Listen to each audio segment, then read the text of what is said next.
إن الحمد لله نحمده ونستعينه ونستغفره ونعوذ بالله من شرور أنفسنا ومن سيئات أعمالنا من يهده الله فلا مضل له ومن يضلل فلا هادي له وأشهد أن لا إله إلا الله وحده لا شريك له وأشهد أن محمدًا عبده ورسوله يا أيها الذين آمنوا اتقوا الله حق تقاته ولا تموتن إلا وأنتم مسلمون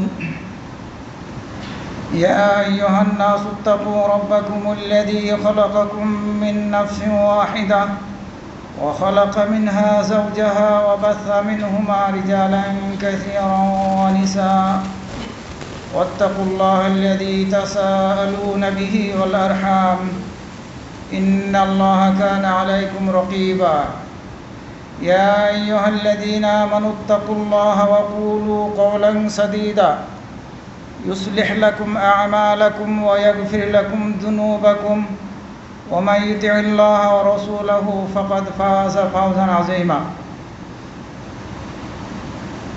أما بعد فإن خير الحديث كتاب الله وخير الهدي هدي محمد صلى الله عليه وسلم وشر الأمور محدثاتها وكل محدثة بدعة وكل بدعة ضلالة وكل ضلالة في النار فأعوذ بالله من الشيطان الرجيم قل إن صلاتي ونسكي ومحياي ومماتي لله رب العالمين وقال تعالى فصل لربك وانحر যাবতীয় প্রশংসা মহান রব্বুল আলামিনের জন্য। অতঃপর সালাত ও সালাম পাঠ করছি নবী মুহাম্মদ সাল্লাল্লাহু আলাইহি ওয়াসাল্লাম এবং তার সকল অনুসারীদের প্রতি আল্লাহুম্মা সাল্লি আলাইহি ওয়া আলাইহিম। সম্মানিত মুসল্লিবৃন্দ, আগামী সোমবারে ইনশাআল্লাহ আমরা ঈদুল আযহা উদযাপন করব। এই ঈদুল আযহার সালাত ফরজে আইন, এটি সঠিক মতামত। যদিও কেউ সুন্নাহ মুআক্কাদা বা ফরজে কিফায়া বলেছেন, সঠিক হচ্ছে ফরজে আইন। আমরা এই ঈদুল আযহার সালাত আদায় করব, এরপরে আমরা কুরবানি করব আল্লাহ রাব্বুল আলামিনের নৈকট্য লাভ করার উদ্দেশ্যে। অবশ্যই এই কুরবানির মধ্যে ইখলাস থাকতে হবে, আল্লাহ রাব্বুল আলামিনের নৈকট্য লাভ করার উদ্দেশ্য থাকতে হবে, আল্লাহর সন্তুষ্টি লাভের নিয়াত আমাদের মাঝে থাকতে হবে। মানুষকে দেখানোর উদ্দেশ্যে, মানুষকে শোনানোর উদ্দেশ্যে বড় কুরবানি দিলাম, এ ধরনের মন মানসিকতা যাতে আমাদের মাঝে না আসে, কারণ এ ধরনের মন মানসিকতা আসলেই সেটি শিরকের অন্তর্ভুক্ত হয়ে যাবে। সুতরাং একটি ইবাদত করতে গিয়ে আমরা নিজেদেরকে শিরকের সাথে যুক্ত করব, রিয়া করার মাধ্যমে এ ধরনের ঘটনা যাতে আমাদের থেকে না ঘটে। অবশ্যই আমাদেরকে ইখলাসের সাথে প্রত্যেকটা ইবাদত করতে হবে, অনুরূপভাবে এই কুরবানিও করতে হবে আল্লাহ রাব্বুল আলামিনের সন্তুষ্টি লাভের উদ্দেশ্যে, তার রেজামন্দি হাসিল করার জন্যে ইখলাসের সাথে সঠিক নিয়াতে।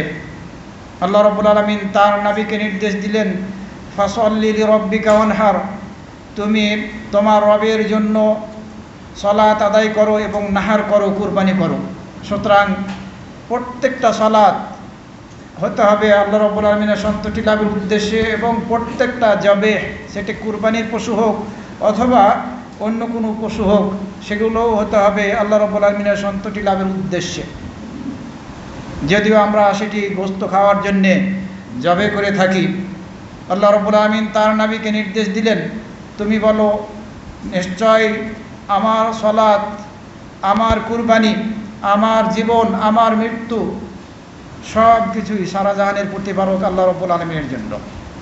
সুতরাং আমাদের ইবাদতের মাঝে ইখলাস থাকতে হবে।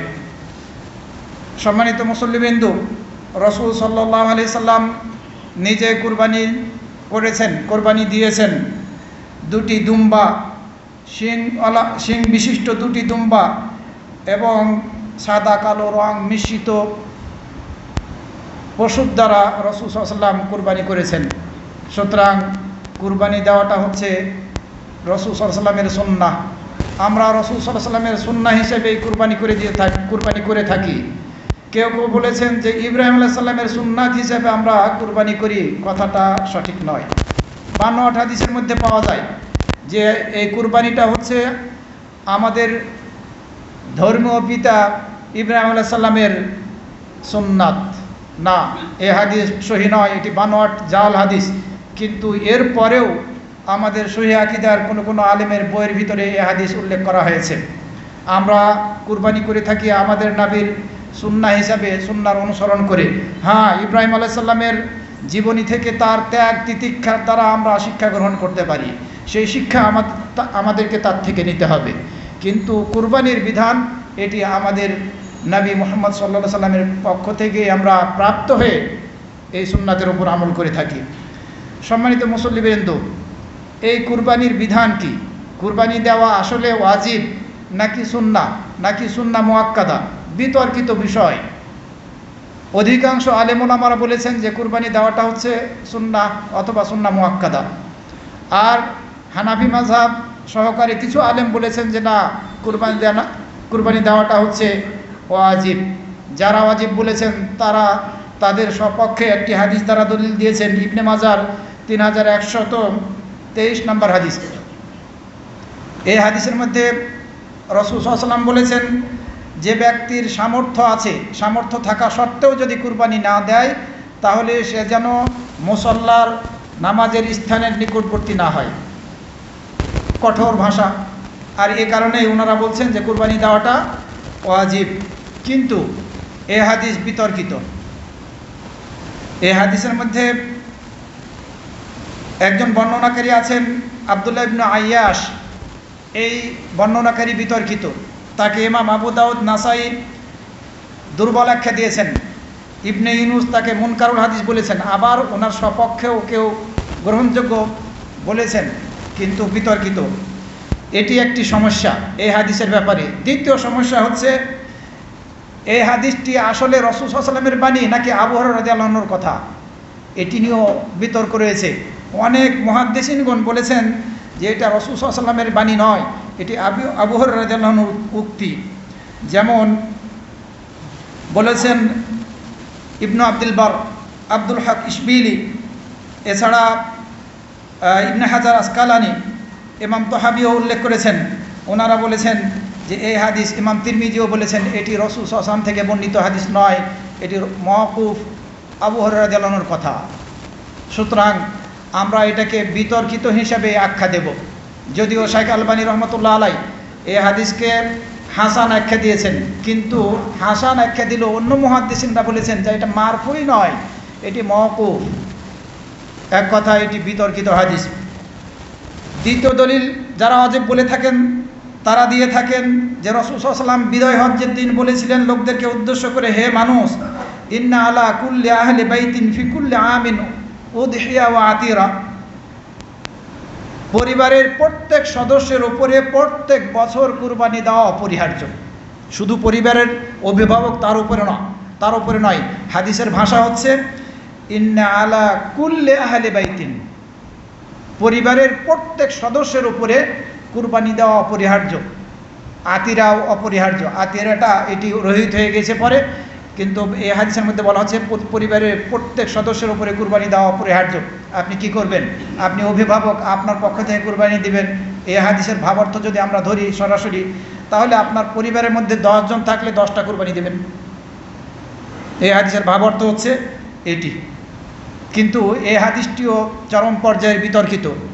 এই হাদিস একটি সূত্রেও সহিহ সূত্রে বর্ণিত হয়নি। যদিও এই হাদিস আবু দাউদ, তিরমিজি, ইবনে মাজার মধ্যে বর্ণিত হয়েছে। প্রত্যেকটা সূত্র এই হাদিসের দুর্বল, এবং একটা সূত্র আরেকটি সূত্রের চাইতে বেশি দুর্বল। এই হাদিসের সানাদের মধ্যে, সূত্রের মধ্যে অস্পষ্টতা রয়েছে, অপরিচিত, জানা যায় না এমন বর্ণনাকারী রয়েছে। সুতরাং এ ধরনের বিতর্কিত হাদিস দ্বারা ওয়াজিব হওয়ার জন্য দলিল দেওয়া যায় না।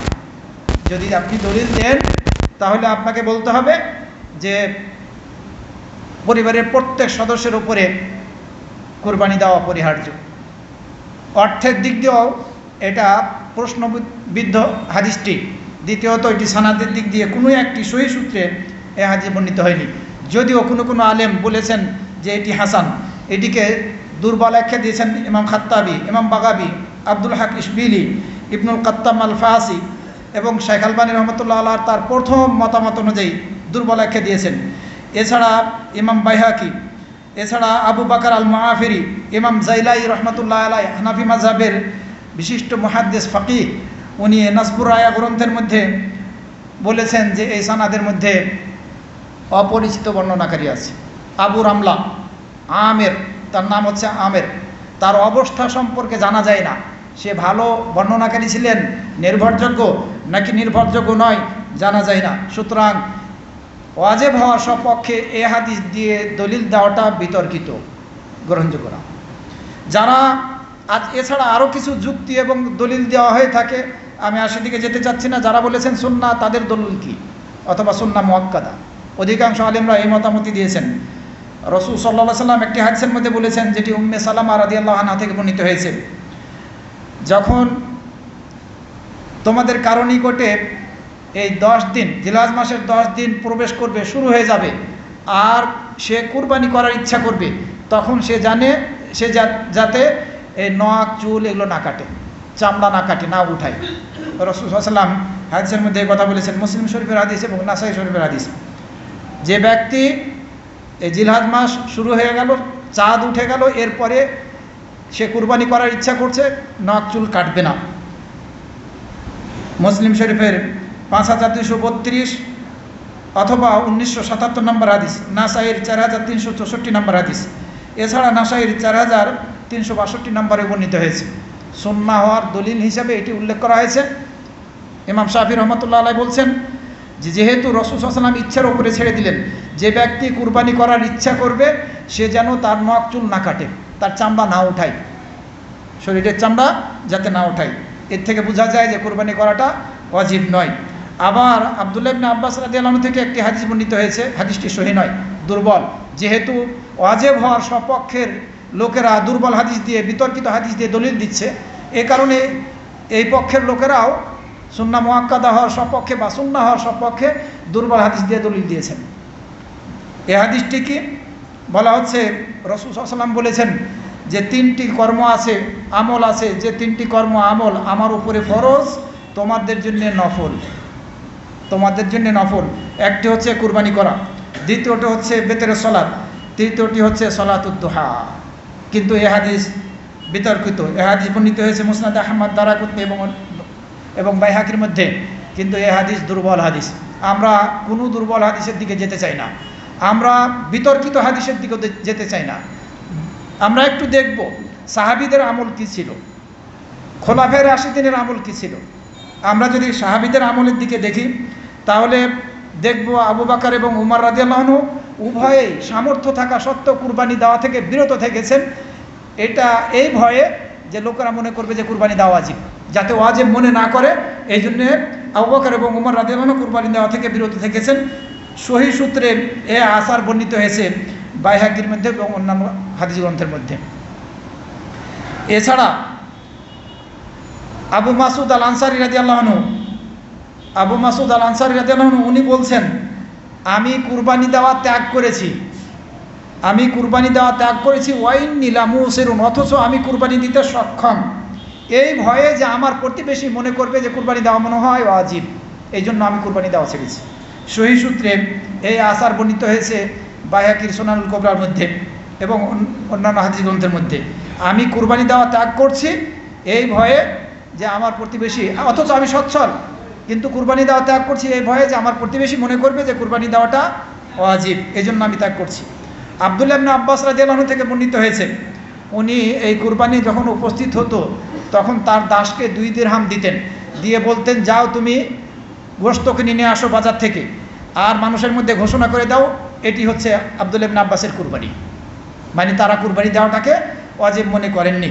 আব্দুল্লাহ ইবনে উমর রাদিয়াল্লাহু আনহু থেকে বর্ণিত হয়েছে, উনি বলেছেন কুরবানি দেওয়াটা হচ্ছে সুন্নাহ, ভালো কাজ। আল উদহিয়াতু হিয়া সুন্নাতুন ওয়া মা'রুফুন, এটা সুন্নাহ, ওয়াজিব নয়। আর এ কারণেই ইবনে হাজম রহমতুল্লাহ আলাইহি বলেছেন, কোনো একজন সাহাবী থেকে সহিহ সূত্রে প্রমাণিত হয়নি যে তার কুরবানি দেওয়াটা তারা বলেছেন যে ওয়াজিব বা মনে করেছেন ওয়াজিব। যদি আমরা ধরে নিই ওই যে হাদিস ওয়াজিব হওয়ার সপক্ষে দেওয়া হয়েছে, ওই হাদিস যদি ধরে নিই যে এটা হাসান, তাহলে ওই হাদিস দ্বারা সাহাবীরা বুঝেননি ওয়াজিব, বরং এটি সর্বোচ্চ আমরা বলতে পারি সুন্নাহ মুআক্কাদা, তাগাদা দেওয়া হয়েছে। সুতরাং কুরবানি দেওয়াটা হচ্ছে সুন্নাহ মুআক্কাদা, অপরিহার্য না। সামর্থ্য থাকলে আপনি দেবেন ইনশাআল্লাহ, এবং আল্লাহর নৈকট্য লাভ করার চেষ্টা করবেন, এর দ্বারা আপনি নেকি লাভ করবেন। আপনার সামর্থ্য থাকলে আপনি কুরবানি দিবেন, কুরবানি দেওয়াটা উত্তম। এই কুরবানির টাকা সাদাকা করার চাইতে সকল আলেম ওলামারা এই ব্যাপারে ঐক্যমত্য। কুরবানির ফজিলত সম্পর্কে কোনো হাদিস বর্ণিত হয়েছে কিনা? কুরবানির ফজিলত সম্পর্কে একটিও সহিহ হাদিস বর্ণিত হয়নি। হয় বানোয়াট, না হয় খুবই দুর্বল, আর না হয় দুর্বল। আর যে হাদিসটি দুর্বল সেটি কোরআন বিরোধী। আল্লাহ রাব্বুল আলামিন কোরআন মাজিদের মধ্যে বলছেন, লা ইয়ানালাল্লাহু লুহুমুহা ওয়ালা দিমাউহা ওয়ালাকিন ইয়ানালুহুত তাকওয়া মিনকুম। আল্লাহর নিকটে সেগুলোর পশুগুলোর গোশত পৌঁছে না, রক্ত পৌঁছে না, তবে তোমাদের থেকে তাকওয়াটা পৌঁছে। গোশত পৌঁছে না, রক্ত পৌঁছে না। কিন্তু একটি হাদিসের মধ্যে বলা হচ্ছে, দুর্বল হাদিস, বানোয়াট না, দুর্বল হাদিসের মধ্যে বলা হচ্ছে রক্তটা মাটিতে পড়ার পূর্বেই আল্লাহর নিকটে নির্দিষ্ট একটা স্থানে পৌঁছে যায়। দুর্বল হাদিস কোরআন বিরোধী।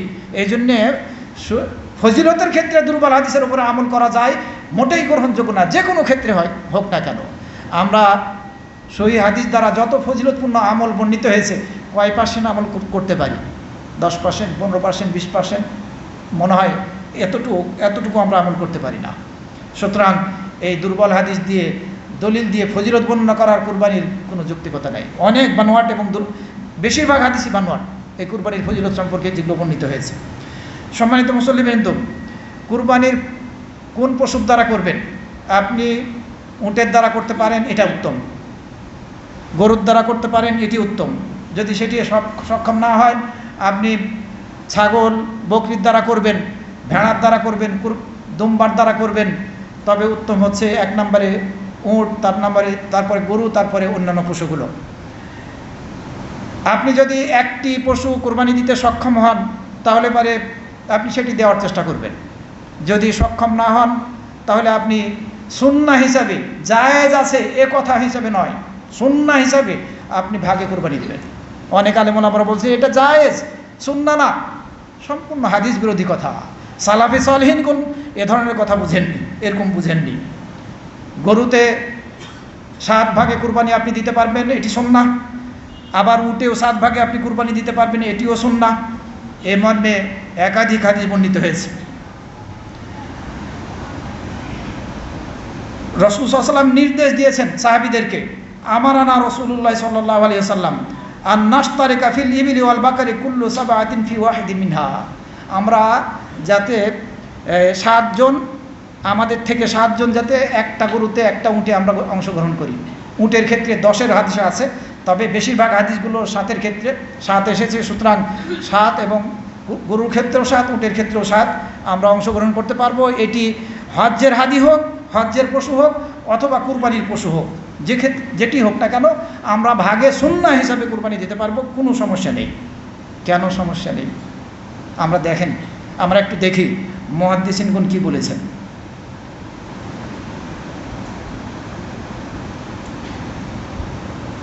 ইমাম নাসাই, এরপরে ইমাম তিরমিজি, ইমাম আবু দাউদ, ওনারা অধ্যায় রচনা করেছেন কুরবানির অধ্যায়। কুরবানির অধ্যায় রচনা করে ওই 7 ভাগের হাদিস ওই কুরবানির অধ্যায়ের মধ্যে উল্লেখ করেছেন। যেমনিভাবে হজ্জের পশুর অধ্যায়ের মধ্যেও ওই 7 ভাগের কথা উল্লেখ করেছেন।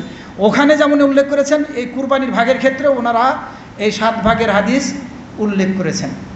ইমাম তিরমিজি, ইমাম নাসাই এবং অন্যান্য মুহাদ্দিসিনগণ। ইমাম মালিক রহমতুল্লাহ আলাই ওনার মুয়াত্তা মালিকের মধ্যে হাদিস বর্ণনা করেছেন 7 ভাগের, এবং অধ্যায়ও রচনা করা হয়েছে, কুরবানির অধ্যায় এবং হজের পশুর অধ্যায় রচনা করা হয়েছে। কুরবানির অধ্যায়, এই অধ্যায়ের মধ্যে 7 ভাগে কুরবানি দেওয়ার হাদিস উল্লেখ করা হয়েছে কুরবানির অধ্যায় রচনা করে। কিন্তু উনি আবার মতামত দিচ্ছেন, ইমাম মালিক রহমতুল্লাহ আলাই, যে কুরবানি ভাগে দেওয়াই যাবে না, হজের পশুতেও 7 জন অংশগ্রহণ করা যাবে না, এটা মাকরুহ। মুয়াত্তা মালিকের মধ্যে এটি বর্ণিত হয়েছে। এখন আপনি ইমাম মালিক রহমতুল্লাহ আলাইহির মতামত গ্রহণ করবেন নাকি রাসূল সাল্লাল্লাহু আলাইহি ওয়াসাল্লামের হাদিস গ্রহণ করবেন, কোনটা? ইমাম মালিক রহমতুল্লাহ আলাইহি ওনার উক্তি, ঐতিহাসিক উক্তি, যেটি কোরআন থেকে গ্রহণ করা, কুল্লু ইউখাযু মিন কালামিহি ওয়া ইউরাদ্দু আলাইহি ইল্লা সাহিবু হাদা, প্রত্যেকের কথা গ্রহণযোগ্য আবার বর্জনীয় একমাত্র এই কবরবাসী ছাড়া। ঐতিহাসিক উক্তি। এই উক্তি ইমাম মালিক রহমতুল্লাহ আলাইহি করেছিলেন কেন? কোরআনের আয়াতের কারণে, ওমা ইয়ানতিকু আনিল হাওয়া ইন হুয়া ইল্লা ওয়াহিয়ুন ইউহা। কারণ রাসূল সাল্লাল্লাহু আলাইহি ওয়াসাল্লাম তার নিজের মন গড়া কোনো কথা বলেন না, যা কিছু বলেন সব কিছু আল্লাহ রাব্বুল আলামিনের পক্ষ থেকে ওয়াহী হিসাবে। সুতরাং ইমাম মালিক যদি রহমতুল্লাহ আলাইহি বলেছেন মাকরু, তার কথা এখানে গ্রহণযোগ্য না, হাদিস বিরোধী হওয়ার কারণে ওনার কথা দেয়, ওনার এই কথা প্রত্যাখ্যাত। এছাড়া মুজাহিদ রাহিমাহুল্লাহ উনি বলছেন, লাইসা আহাদুন ইল্লা ইউখাযু মিন কওলিহি ওয়া ইউতরাকু মিন কওলিহি ইল্লা নবী সাল্লাল্লাহু আলাইহি ওয়াসাল্লাম। মুজাহিদ বলতেছেন, এমন কেউ নেই যার কথা গ্রহণ করা যাবে না আর আবার বর্জন করাও যাবে না, একমাত্র রাসূল সাল্লাল্লাহু আলাইহি ওয়াসাল্লামের কথা ছাড়া। সুতরাং যেখানে হাদিস দ্বারা প্রমাণিত হচ্ছে সেখানে আমরা 7 ভাগে সুন্নাহ হিসাবে কুরবানি দিতে পারবো, কোনো সমস্যা নেই।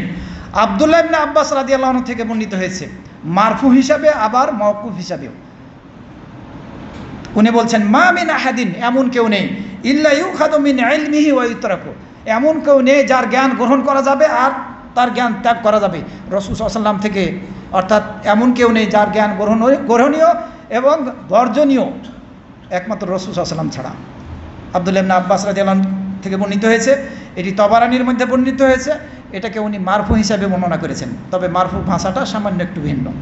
সম্মানিত মুসল্লিবৃন্দ, আমরা অনেক সময় ফতোয়া দেওয়ার ক্ষেত্রে খুব বেশি বাড়াবাড়ি করে ফেলছি, এত বেশি বাড়াবাড়ি করছি যে সীমা লঙ্ঘন হয়ে যাচ্ছে। একটা আলোচনার মধ্যে হয়তো বা 3-4টা উল্টাপাল্টা ফতোয়া দিচ্ছি, অনেক সময় মনে হচ্ছে যে গায়ের জোরে ফতোয়া দিচ্ছি। নিজের বুঝকে বেশি বড় করে বোঝানোটা এটা ঠিক না। আমি যেটা বলছি আপনাকে, আমি এটা মানার জন্য বাধ্য করছি না, আমি বলছি না যে আমার মতটা আপনাকে গ্রহণ করতে হবে। তবে চেষ্টা করি দলিল ভিত্তিক কথা বলার, সহি দলিল ভিত্তিক কথা বলার, সালাফে সালিহিন গুণের বুঝ অনুযায়ী সেভাবে দলিল দিয়ে কথা বলার চেষ্টা করি। এরপরেও যে আমার থেকে ভুল হবে না সেটি আমি বলতেছি না। তবে অনেকেই আমরা হয়তো বা এসব ক্ষেত্রে বাড়াবাড়ি করে ফেলছি, এটি মোটেই গ্রহণযোগ্য না এবং মিডিয়াতে তাদের আলোচনাগুলো অনেক ভাইরাল হচ্ছে। ইমাম আবু দাউদ রাহমাতুল্লাহ আলাইহি অধ্যায় রচনা করেছেন, বাবুন ফিল বাকারাতে ওয়াল জাজুরে আন কাম তুজজি, গরু এবং উটে কুরবানি দিলে কয়জনের পক্ষ থেকে যথেষ্ট হবে, এই কুরবানির অধ্যায়ে উনি এই হাদিস উল্লেখ করেছেন। ইমাম তিরমিজি উল্লেখ করেছেন, ইমাম নাসাই উল্লেখ করেছেন, আবার ইমাম মালিক রহমতুল্লাহ আলাইহি নিজেই উল্লেখ করেছেন কুরবানির অধ্যায়ের ভিতরে। কিন্তু উনি উল্টা কথা বললেন, মাকরু, একজনের পক্ষ থেকে এবং তার পরিবারের পক্ষ থেকে শুধুমাত্র একটা পশু দিতে হবে, ভাগে দেওয়া যাবে না। সরাসরি হাদিস বিরোধী কথা, গ্রহণযোগ্য নয়। আলী রাদিয়াল্লাহু আনহু থেকে বর্ণিত হয়েছে, হুজাইয়া ইবনে আদি নামক এক ব্যক্তি কেন্দা গোত্রের, উনি বললেন যে আমি আলী রাদিয়াল্লাহু আনহুকে প্রশ্ন করতে শুনলাম এক ব্যক্তিকে। এই ব্যক্তি বলল, ইন্নী ইশতারাইতু হাযিহিল বাকারাতা লিল আদহা, আমি এই গরুটা ক্রয় করেছি কুরবানির জন্য, আমি এই গরুটি ক্রয় করেছি কুরবানির জন্য। তখন আলী রাদিয়াল্লাহু আনহু বললেন, আন সাবআতিন, 7 জনের পক্ষ থেকে হবে। এরপরে এই ব্যক্তি প্রশ্ন করল, ক্বালা আল কারন, শিঙ্গে যদি সমস্যা থাকে তাহলে লা ইয়াদুরুক, কোনো ক্ষতি করবে না। ক্বালা আল আরাজ, যদি ন্যাংরা টাইপের হয়, আলী রাদিয়াল্লাহু আনহু বললেন যে যদি যেখানে কুরবানি করা হবে সেখান পর্যন্ত হেঁটে যেতে পারে, পৌঁছতে পারে, তাহলে সমস্যা নেই। তবে এই হাদিসে শেষে বর্ণনা করা হলো যে রাসূল সাল্লাল্লাহু আলাইহি ওয়াসাল্লাম আমাদেরকে চোখ, কান এগুলো দেখে নিতে বলেছে। এই অংশটুকু সহিহ আলী রাদিয়াল্লাহু আনহু থেকে যেটি বর্ণিত হয়েছে সেটিও হাসান পর্যায়ে। সুতরাং সাহাবীগণ কুরবানি ভাগে দিতেন, এটাই তারা জানতেন। আব্দুল্লাহ ইবনে মাসউদ রাদিয়াল্লাহু আনহু থেকে বর্ণিত হয়েছে, এটিকে শাইখ আলবানী রহমতুল্লাহ আলাইহি সহিহ আখ্যা দিয়েছেন, আল বাকারাতু আন সাবআতিন ওয়াল জাজুরু আন সাবআতিন, গরু 7 জনের পক্ষ থেকে, আবার উটও 7 জনের পক্ষ থেকে, ফিল আদাহি কুরবানির ক্ষেত্রে। হয়তো বা কেউ বলবেন যে এটা দুর্বল, কিন্তু সানাদের দিক মধ্যে দুর্বলতা থাকলেও হাসান এ কারণে আখ্যা দেওয়া হয়েছে রাসূল সাল্লাল্লাহু আলাইহি ওয়াসাল্লামের ওই সব হাদিসগুলোর কারণে, যেগুলো আমরা একটু আগে জেনে এসেছি। আতা ইবনে আবি রাবাহ, যিনি একজন বিশিষ্ট তাবিঈ, বহু সাহাবী থেকে তিনি হাদিস বর্ণনা করেছেন। তিনি ইমাম মালিক রহমতুল্লাহ আলাইহির আগের মানুষ। উনি বলছেন যে গরু আর উটে ভাগে অংশগ্রহণ করতে পারবে কারা? যারা এই কুরবানি দিবে তারা, যারা হাজ্জে তামাত্তু করবে তারা, যাদেরকে বাধা প্রদান করা হবে তারাও। যেমন হুদায়বিয়া সন্ধির সময় রাসূল সাল্লাল্লাহু আলাইহি ওয়াসাল্লাম কুরবানি করেছিলেন, ভাগে দেওয়ার নির্দেশ দিয়েছিলেন, সবাই করতে পারবে। কে বলছেন? আতা ইবনে আবি রাবাহ রাহিমাহুল্লাহ। আরও একটি বিতর্ক নিয়ে আসা হয়েছে, একটা রূহ আত্মা আবার 7 ভাগে হয় কেমনে? আজব ব্যাপার। আপনি এই যুক্তি দেন কোত্থেকে? কে ওই যুক্তি আপনাকে দিতে বলল? হাদিস বিরোধী যুক্তি, রাসূল সাল্লাল্লাহু আলাইহি ওয়াসাল্লামের বিপক্ষে যুক্তি। হ্যাঁ, এ ধরনের কথাও কারো থেকে বর্ণিত হয়েছে।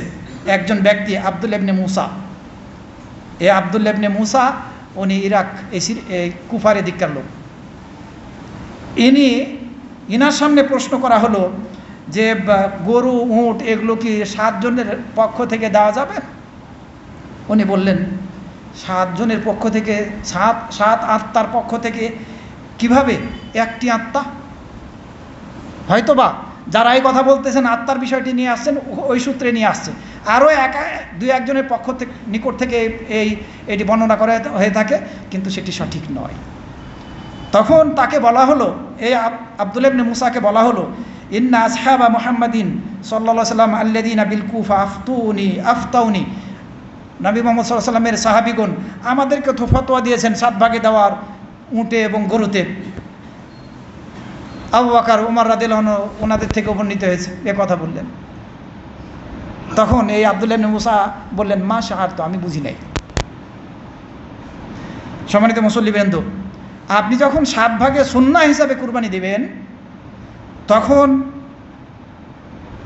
আপনার পক্ষ এককভাবে হবে নাকি পরিবারের পক্ষ থেকে হবে? আপনার পক্ষ থেকে এবং পরিবারের পক্ষ থেকে। এ ব্যাপারে আলেম ওলামারা একাধিক ব্যাখ্যা দিয়েছেন। শেখ ইবনে বাজ রহমতুল্লাহ আলাইহি বলছেন যে ভাগে কুরবানি দিতে গেলে সেটা তার পক্ষ থেকে হবে, আবার পরিবারের পক্ষ থেকে হয়ে যাবে। আর কেউ বলছেন যে, যেমন শেখ হোসাইমিন রহমতুল্লাহ আলাইহি বলেছেন যে নেকিতে সবাই অংশীদার হবে। একই কথা, নেকিতে সবাই অংশীদার হবে। অন্যরাও বর্তমান যুগের আলেম ওলামারা বলছেন নেকিতে সবাই অংশীদার হবে। এটা ব্যাপক ভিত্তিক কথা, কোনো সমস্যা নেই। আপনি আপনার পক্ষ থেকে কুরবানি দেবেন, আপনার পরিবারের পক্ষ থেকে কুরবানি দিবেন, যেটাই দেন, যদি আপনি আপনার পক্ষ থেকেও দেন তাহলেও নেকিতে আপনার পরিবারের অংশীদার হবে, যদিও আপনি ভাগে দেন তবুও। সুতরাং এ ধরনের বিতর্ক করার কোনো যৌক্তিকতা হয় না।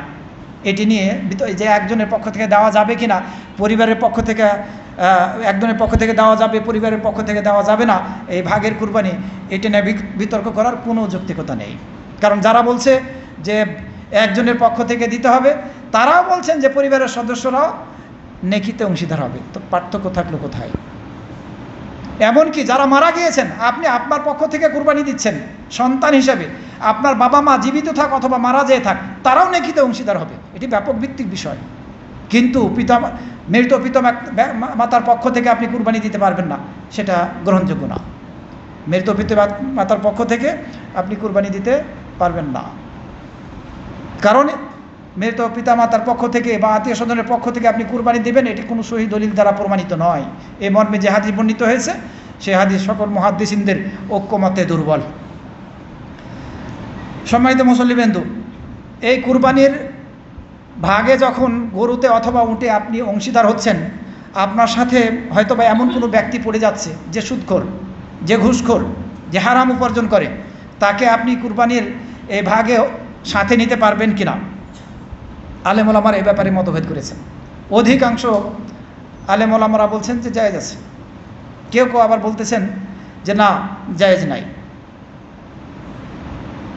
তবে সঠিক মত হচ্ছে, একজন ব্যক্তির যদি উপার্জন হারাম হয়, সেটা হারাম উপার্জন থেকে এই কুরবানিতে সে টাকাটা দিচ্ছে, নাকি হালাল থেকে, আপনি তো জানছেন না, একজন ব্যক্তির সব ইনকাম উপার্জন তো হালাল হারাম হয় না, সুতরাং ওইটা আপনার দেখার বিষয় না। সে যদি হারাম টাকা দিয়ে কুরবানি দেয়, অংশগ্রহণ করে এই ভাগে, তাহলে তার দায় দায়িত্ব তার। আল্লাহ রাব্বুল আলামিন কারো গুনাহের ভাগ অন্যের উপরে চাপাবেন না। লা তাজিরু ওয়াজিরাতুন বিজরা উখরা, তো একজনের গুনাহ আর একজন বহন করবে না। সুতরাং আমরা যদি কেউ হারাম উপার্জনকারী হয় আর আপনি জানতে পারেন যে সে হারাম উপার্জন করে, সে আপনার সাথে অংশীদার হয়েছে, যদি না থাকে ধরনের হারাম উপার্জনকারী আপনার সাথে কুরবানিতে, নিঃসন্দেহে সেটি উত্তম। কিন্তু যদি অংশীদার করতেই হয়, নিরুপায় আপনারা পাচ্ছেন না, দেবেন, কোনো সমস্যা নেই। ইন্নামাল আমালু বিন্নিয়াত, নিয়াত ওয়া ইন্নামা লিকুল্লি ইমরিইম মা নাওয়া, আমলগুলো নির্ভর করে নিয়াতের উপরে, আর যে যেটা নিয়াত করবে সেটি তার উপরে। এমনকি আলেম ওলামারা বলতেছেন যে যদি কেউ গোশত খাওয়ার উদ্দেশ্যে এই নিয়াতে দেয়, তাহলেও আপনি তাকে ভাগে নিতে পারবেন। তা আপনি তো জানছেন না যে সে গোশত খাওয়ার নিয়াতে দিল কি আল্লাহর নৈকট্য লাভ করার নিয়াতে দিল। সুতরাং এই মতটি হচ্ছে বেশি সঠিক।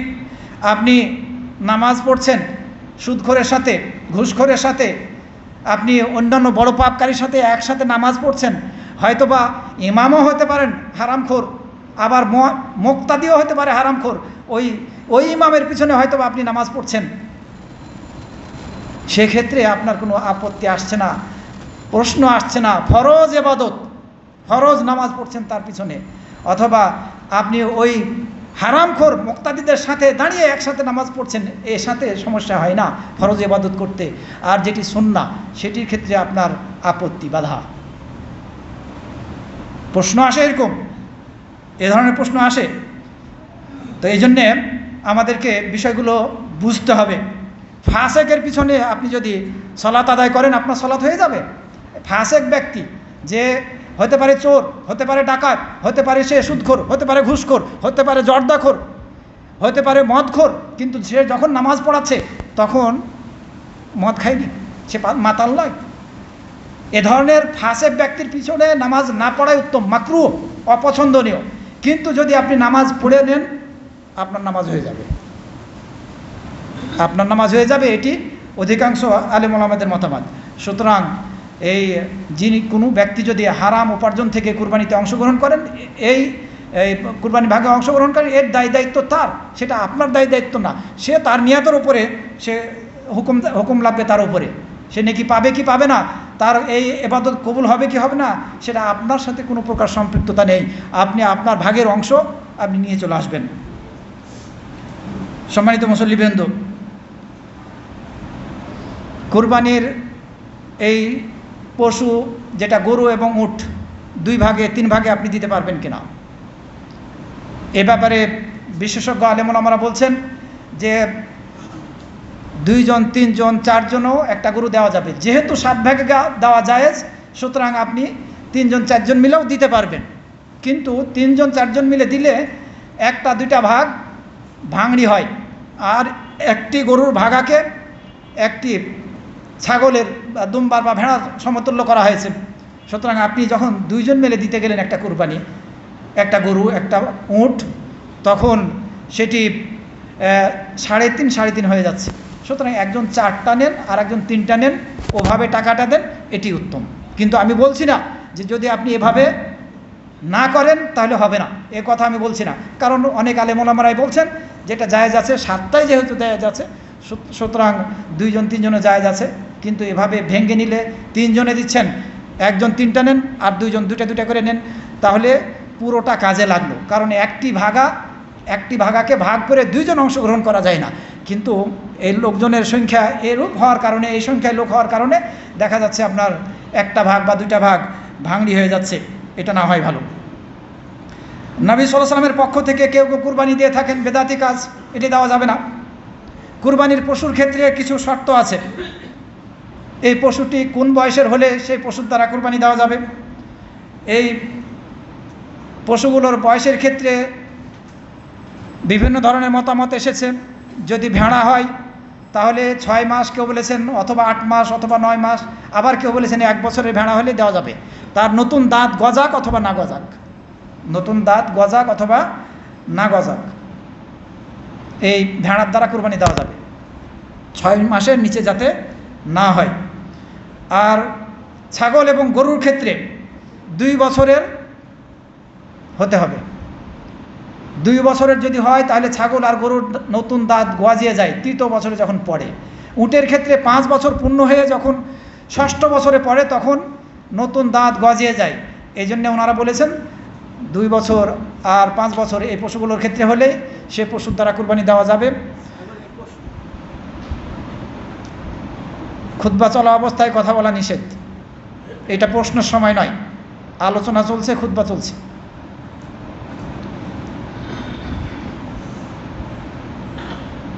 দাঁতালো হতে হবে, পশুর ক্ষেত্রে দাঁতালো হতে হবে। আমরা এই মতকেই প্রাধান্য দিয়ে থাকি।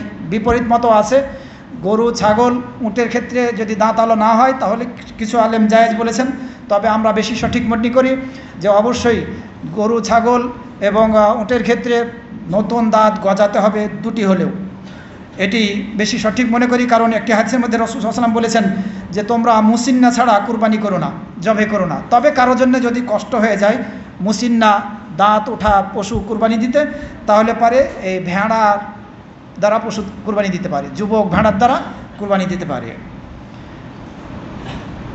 পশুর ক্ষেত্রে আরও একটি, কুরবানির পশুর ক্ষেত্রে আরও কিছু শর্ত আছে। 4টি সমস্যা থেকে মুক্ত থাকতে হবে। 4টি সমস্যার যে কোনো একটা সমস্যা যদি থাকে তাহলে ওই পশুর দ্বারা কুরবানি দেওয়া যাবে না, নাজায়েজ, দিতে পারবেন না। 4টি পশুর 4টি সমস্যার একটি সমস্যা হচ্ছে যদি গরুটা কানা হয় অথবা সুস্পষ্টভাবে টেরা, এটা বোঝা যায়, তাহলে এই পশুর দ্বারা কুরবানি দিলে কুরবানি হবে না। 2 নম্বর সমস্যা হচ্ছে যদি পশুটা অসুস্থ হয় এবং তার অসুস্থতা স্পষ্ট হয় তাহলে এই পশুর দ্বারা কুরবানি দিতে পারবেন না। আর যদি ন্যাংরা হয় আর স্পষ্টভাবে বোঝা যায় এর দ্বারাও কুরবানি দিতে পারবেন না। 4র্থ নম্বরে হচ্ছে একেবারে জীর্ণ শীর্ণ, গোশত বলতে কিছু নেই, এ ধরনের পশুর দ্বারা কুরবানি দিতে পারবেন না, এ ধরনের পশুর দ্বারা কুরবানি দিতে পারবেন না। এই 4টা সমস্যার যে কোনো একটা সমস্যা কুরবানি পশুর মধ্যে থাকলে ওই পশুর দ্বারা কুরবানি দিলে কুরবানি হবে না। এই হাদিস যখন শুনলেন বারা ইবনে আযিব রাদিয়াল্লাহু আনহু, তখন উনি বললেন যে আমি, হে আল্লাহ রসুল, এই সিংহের মধ্যে ত্রুটি থাকাটাকে অপছন্দ করি, এই কানে ত্রুটি থাকাটাকে অপছন্দ করি। তখন রাসূল সাল্লাল্লাহু আলাইহি ওয়াসাল্লাম বারা ইবনে আযিব রাদিয়াল্লাহু আনহুকে উদ্দেশ্য করে বললেন, তুমি যেটা অপছন্দ করো সেটা ছেড়ে দাও, কিন্তু অন্যের উপরে হারাম করো না। সহিহ হাদিস। কানে সমস্যা আছে, সিংহের সমস্যা আছে, তুমি অপছন্দ করো, তুমি দিও না, এসব সমস্যা না থাকলে ওই পশুই ভালো নিঃসন্দেহে, কিন্তু অন্যের জন্য তুমি এটাকে হারাম করো না। সিংহের কথা এসেছে, কানের কথা এসেছে, দাঁতের কথা এসেছে হাদিসের মধ্যে। সহিহ হাদিসের মধ্যে বারা ইবনে আযিব রাদিয়াল্লাহু আনহু বলেছিলেন, রাসূল সাল্লাল্লাহু আলাইহি ওয়াসাল্লাম বলেছেন যে তুমি তুমি এটাকে অন্যের উপর হারাম করো না, তুমি অপছন্দ করছো, ছেড়ে দাও তুমি। সুতরাং দুর্বল হাদিস দিয়ে আমরা কেউ যাতে দলিল না দিই। দুর্বল হাদিসের মধ্যে বর্ণিত হয়েছে এই শিং ভাঙ্গা থাকলে অর্ধেক বা অর্ধেকের বেশি, কান কাটা থাকলে, সামনের দিক থেকে পিছনের দিক থেকে ফুটা থাকলে, লেজ কাটা থাকলে অর্ধেকের বেশি, তাহলে কুরবানি দেওয়া যাবে না। এগুলো একটিও হাদিস সহিহ নয়, দুর্বল হাদিস। কিন্তু আমাদের কিছু আলেম ওলামারা এগুলো বর্ণনা করছেন। নিঃসন্দেহে ভালো, যদি এসব সমস্যা না থাকে অবশ্যই সে পশু দ্বারা আপনি কুরবানি করবেন, সেটি উত্তম। কিন্তু এসব সমস্যা সম্বলিত পশু কেউ কিনতে পারছে, এর চেয়ে ভালোটা পারছে না, আপনি তার উপরে এটাকে হারাম করতে পারবেন না। কারণ এসব সমস্যা থাকলে কুরবানি করতে রাসূল নিষেধ করেছেন, এই হাদিসগুলো দুর্বল। দ্বিতীয়ত সহিহ হাদিস বিরোধী। সুতরাং এ ধরনের কোনো পুরো শিং যদি ভাঙ্গা থাকে, পুরো লেজ কাটা থাকে, দাঁত যদি ভাঙ্গা থাকে, অথবা নাক কান যদি পুরো কাটা থাকে, তবুও আপনি এই পশুর দ্বারা কুরবানি দিতে পারবেন। তবে উত্তম হচ্ছে এসব সমস্যা না থাকা, কারণ ওই সব হাদিসগুলো দুর্বল। খাসি করা পশুর দ্বারা আপনি কুরবানি দিতে পারবেন, কোনো প্রকার বাধা নেই। এরপরে আপনি হয়তো বা গাভী কুরবানি দিচ্ছেন, একটা ছাগল কুরবানি দিচ্ছেন, এই গাভী এবং ছাগলটার পেটে বাচ্চা আছে, যখন আপনি এই গাভী এবং ছাগলটাকে জবে করলেন, এর সাথে সাথে ওই বাচ্চাটাকেও জবে করা হয়ে যাবে। আপনি আপনার রুচিতে ধরলে আপনি সেটি খেতে পারবেন, আর যদি জীবিত থাকে তাহলে সেটিকে জবে করে আপনি খেতে পারবেন, কোনো সমস্যা নেই। এই মর্মে সহিহ হাদিস বর্ণিত হয়েছে। আর কুরবানির পশুর কোনো অংশ বিক্রি করা যাবে না। রাসূল সাল্লাল্লাহু আলাইহি ওয়াসাল্লাম একটি হাদিসের মধ্যে বলেছেন, যে ব্যক্তি কুরবানির পশুর চামড়া বিক্রি করলো সে তার কুরবানি হলো না। হাসান পর্যায়ের হাদিস। এ হাদিস ইমাম বাইহাকি সুনান সুগরা, ইমাম হাকিম মুস্তাদরাক হাকিমের মধ্যে বর্ণনা করেছেন, যে ব্যক্তি কুরবানির চামড়া বিক্রি করলো তার কুরবানি হবে না। সুতরাং বিতর্ক থেকে বাঁচতে আপনি নিজে বিক্রি না করে মাদ্রাসাতে দিয়ে দেন, মাদ্রাসাতে কুরবানির চামড়া দিয়ে দেন, অথবা কোনো ফকির মিসকিনকে দিয়ে দেন। আপনার বিক্রি করা হলো না, ওনারা বিক্রি করে তারা মাদ্রাসাতে লাগাক অথবা ফকির মিসকিন সেই অর্থটা নিয়ে নিক, সেটা কোনো সমস্যা না। আপনি বিক্রি করা থেকে বেঁচে থাকবেন। যদিও হানাফি মাযহাবের ফতোয়া হচ্ছে কেউ যদি বিক্রি করে ফেলে তাহলে সেটি দান করে দিতে হবে, অর্থটি দান করে দিতে হবে। আমাদের ভারতবর্ষে এই ফতোয়াই সমাজের মধ্যে চালু আছে। কুরবানির পশু জবে করলেন আপনি, এই কুরবানির পশুর গোশত কী করবেন, কয় ভাগ করবেন? কুরবানির পশুর গোশত আপনি নিজে খাবেন, অন্যদেরকে খাওয়াবেন, এটি কোরআন মাজিদের মধ্যে বলা হয়েছে। সেটি হাজ্জের পশু হোক অথবা কুরবানির হোক। কারণ আল্লাহ রাব্বুল আমিন কোরআন মাজিদের মধ্যে বলছেন সূরা হাজ্জের 28 নম্বর আয়াতের মধ্যে, ফাকুলু মিনহা ওয়া আতিমুল বাইসাল ফাকিরা, তোমরা তা থেকে খাও, এই কুরবানির পশু বা হাজ্জের পশু থেকে খাও, এবং যারা অভাবগ্রস্ত দুস্থ এদেরকে খাওয়াও, এ কথা বলা হচ্ছে। এই আয়াত থেকে দুই ভাগ বোঝা যায়। আবার দুই ভাগ বোঝা যায় সূরা আল হাজ্জের 36 নম্বর আয়াত থেকে, যে তোমরা নিজেরা খাও, আবার যে হাত পাতে না, দরিদ্র মিসকিন, হাত পাতে না, চাই না, এ ধরনের দরিদ্র মিসকিনকে খাওয়াও, আর যারা হাত পাতে তাদেরকে খাও, এ কথা বলা হয়েছে কোরআন আয়াতের মধ্যে। আর হাদিসের মধ্যে যেটা বলা হয়েছে, রাসূল সাল্লাল্লাহু আলাইহি ওয়াসাল্লাম বলেছেন কুলু ওয়াতিমু ওয়াদাখিরু, বহু হাদিসের মধ্যে এসেছে তোমরা নিজেরা খাও, অন্যদেরকে খাও, আবার জমা রাখো। প্রথম দিকে জমা রাখতে নিষেধ করেছিলেন, কারণ সে সময় মানুষের খাবারের চাহিদাটা বেশি ছিল, মানুষের মাঝে খাবারের অভাব ছিল। এটি রাসূল সাল্লাল্লাহু আলাইহি ওয়াসাল্লাম পরবর্তীতে জমা রেখে খাওয়ার অনুমতি দিয়েছেন, প্রথমে নিষেধ থাকলেও। সুতরাং 3 ভাগ পাই এই হাদিসের মধ্যে, তোমরা খাও, অন্যদেরকে খাও, আর জমা রাখো। যদি রাসূল সাল্লাল্লাহু আলাইহি ওয়াসাল্লামের হাদিস থেকে আপনি নেন তাহলে 3 ভাগে এ ভাগ। সালাফে সালেহিনদের কেউ 3 ভাগ করেছেন এভাবে, ফকির মিসকিনদের মাঝে, আত্মীয় স্বজন, আর নিজের বাড়িতে 1 ভাগ। যদি আপনি করতে চান কোনো বাধা নেই, আপনি পুরো গোশতটাই যদি মানুষের মাঝে বিলি করে দেন তাতেও কোনো সমস্যা নেই, আপনি একটা টুকরো খেলেন না, কোনো সমস্যা নেই। মুস্তাহাব খাওয়াটা এটি অপরিহার্য নয়। বহু লোক আছে যারা গ্রামে হয়তো বা কুরবানি দিচ্ছে, টাকা পাঠিয়ে দিচ্ছে আত্মীয় স্বজনকে, বলছে যে গরুটা কিনে তুমি ওখানে কুরবানি দিবে, লোকজনের মাঝে বিলি করে দিবে, কোনো সমস্যা নেই। সুতরাং এই ভাগের বিষয়টা আপনারা ভাগ করলে করতে পারেন, এটা আমি 3 ভাগ করার বিপক্ষে না। আপনি যদি সমাজে দেন 1 ভাগ, ওই সমাজ থেকে যেটা দিবেন সেটা আর ফেরত নেবেন না, বলে দিবেন যে আমি এটা ফেরত নেব না, আমার বাড়িতে আর ফেরত দিতে হবে না, এটা বন্টন করে দিবে, অন্যদের বাড়িতে দিয়ে দিবে, ফকির মিসকিনকে দিয়ে দিবে। এভাবে আপনারা করার চেষ্টা করবেন ইনশাআল্লাহ। আল্লাহ রাব্বুল আমিন আমাদের সবাইকে সুন্নাহ বুঝে সুন্নাহ মাফিক আমল করার তৌফিক দান করুন। সম্মানিত মুসল্লিবৃন্দ, আগামীকালকে এই আরাফার দিন, হাদিসের মধ্যে এসেছে আরাফার দিন সিয়াম পালন করার ফজিলত মর্মে হাদিস বর্ণিত হয়েছে। আরাফার দিনের কথা বলা হয়েছে, এটা স্থানের সাথে সম্পৃক্ত। আলেম ওলামারা এক্ষেত্রে বিতর্ক করেছেন, কিন্তু সঠিক মত হচ্ছে এটি, আমি যেটা মনে করি ব্যক্তিগতভাবে। অন্য আলেমরাও অনেকেই বলছেন যে এটা মিডল ইস্টের আলেম ওলামারা যে আরাফার দিনেই সিয়াম পালন করতে হবে। বড় আলেমরা এই কথাই বলছেন যে আরাফার দিনে সিয়াম পালন করতে হবে, যেদিন হাজী সাহেবরা একত্রিত হন। এখন যদি আপনি বলেন যে না বিপরীত মতো আছে, ওইটি আমি উমুকের ফতোয়াটা গ্রহণ করব, আপত্তি নাই, আপনি গ্রহণ করুন। আপনি এই আগামীকালকে হাজী সাহেবরা যখন উপস্থিত হচ্ছেন আরাফার ময়দানে, এই দিনেও রাখুন, পরের দিন বাংলাদেশের 9 তারিখ আপনি সেই দিনেও রাখুন, কোনো সমস্যা নেই। মতভেদ থেকে আপনি বেরিয়ে গেলেন। তো আমরা চেষ্টা করবো ইনশাআল্লাহ যে আগামীকালকে আরাফার দিনে সিয়াম পালন করার, এবং পরের দিন আমাদের 9 তারিখেও আমরা সিয়াম পালন করব, কোনো বাধা নেই ইনশাআল্লাহ, কারণ সেদিন আমাদের ঈদের দিন নয়। সম্মানিত মুসল্লিবৃন্দ, আমরা চেষ্টা করব যেসব বিষয়গুলো আমরা জানলাম এগুলো যাতে যথাযথভাবে ইখলাসের সাথে আমল করতে পারি, সুন্নাহ মাফিক আমরা আমল করতে পারি। আল্লাহ রাব্বুল আলামিন আমাদের সবাইকে যাতে এই তৌফিক দান করেন।